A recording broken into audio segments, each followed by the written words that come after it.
Welcome to this explainer on the Harmeyer rules of pegs and jokers.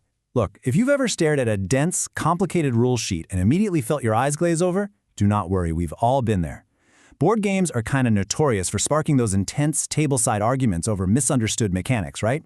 Well, today, we are going to save you from that fate. We're transforming that massive cheat sheet into your ultimate, easy-to-digest tactical briefing. Let's jump right in.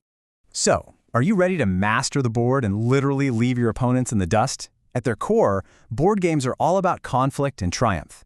So for this explainer, we're going to treat your pegs like heroes on a battlefield, and your cards, well, that's your tactical arsenal. Because Pegs and Jokers is absolutely not just a game of luck. It's this highly structured, calculated battle of wits where literally every single decision carries weight.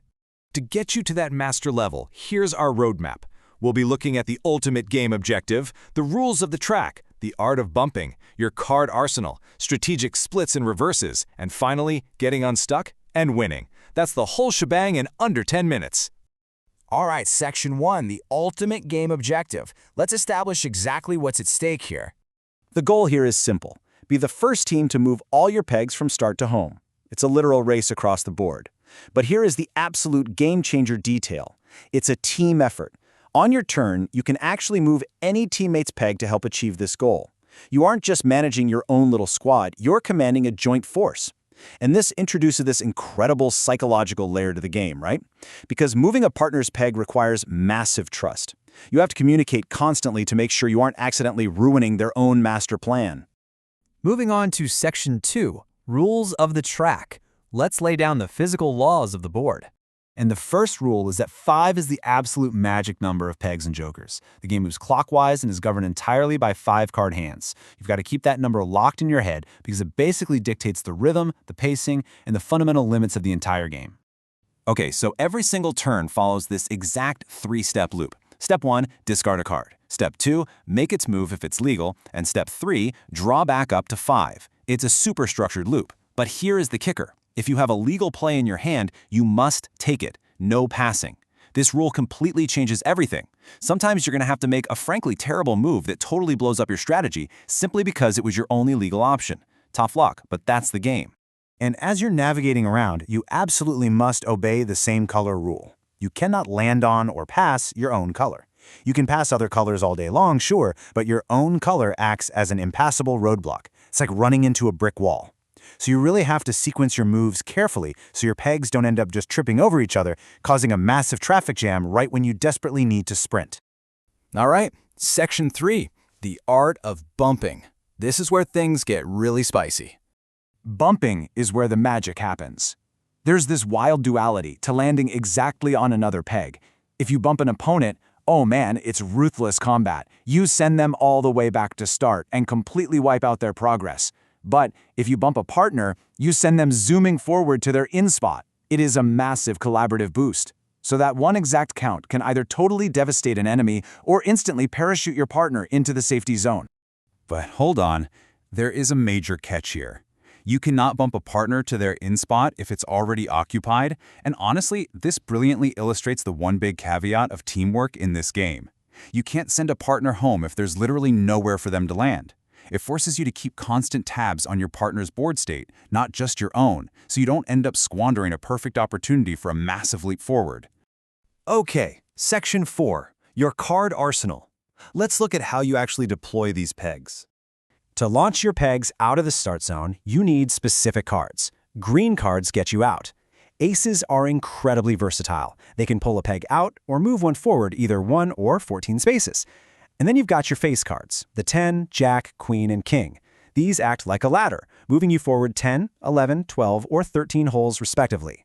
So these green cards, aces, and face cards, they are your essential launch mechanisms. Without them, your heroes are just permanently stuck sitting at base camp. Now, once you're actually out on the track, you're going to rely heavily on the 2, 3, 4, 5, and 6 cards. These just move one peg forward that exact number of holes. They're your reliable, straightforward infantry for simple forward progress. Look, they aren't flashy, and they certainly won't get you out of start, but they will consistently march your pieces toward victory, hole by hole. Moving on to Section 5, Strategic Splits and Reverses. Time for the complex maneuvers. Let's talk about the 8 card. This sneaky card lets you move one peg backwards, exactly 8 holes. Just keep in mind this is backtrack only, never into the safe track. The 8 card is this fascinating tactical retreat. Yes, it can strategically stop you from overshooting a crucial turn, but more importantly, it lets you completely blindside an opponent sitting behind you. You can just suddenly reverse right into them when they thought they were totally safe. It's brilliant. Then there's the 7 card, which brings some amazing flexibility to your hand. You can move 7 holes forward, or you can split that count between 2 different pegs moving forward.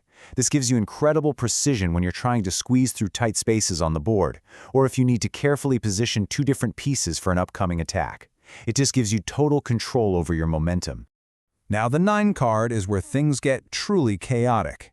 You must split the 9 between 2 pegs, one moving forward and one moving backward for a total of 9. It creates this wild push and pull dynamic. It really demands some serious spatial reasoning to make this card work for you, especially since you are forced to make both moves. It can be tricky, for sure. And then we have the Joker. The rule here is beautifully simple. Bump. You can come out of start or move your peg to an occupied hole, anywhere. This is the ultimate weapon of mass destruction in your arsenal.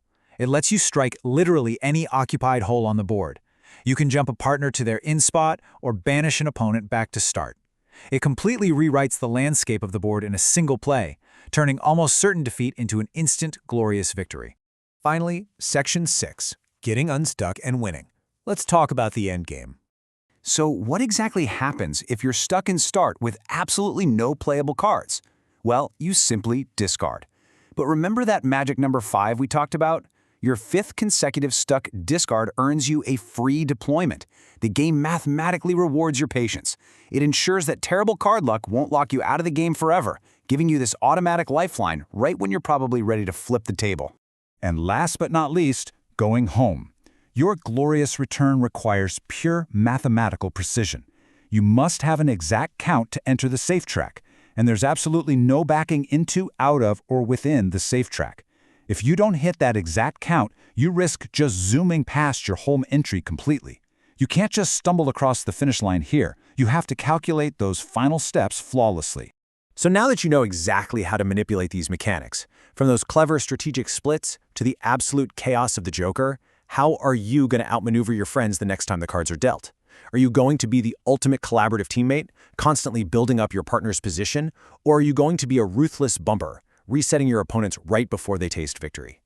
Grab your pegs, trust your strategy, and go master the board.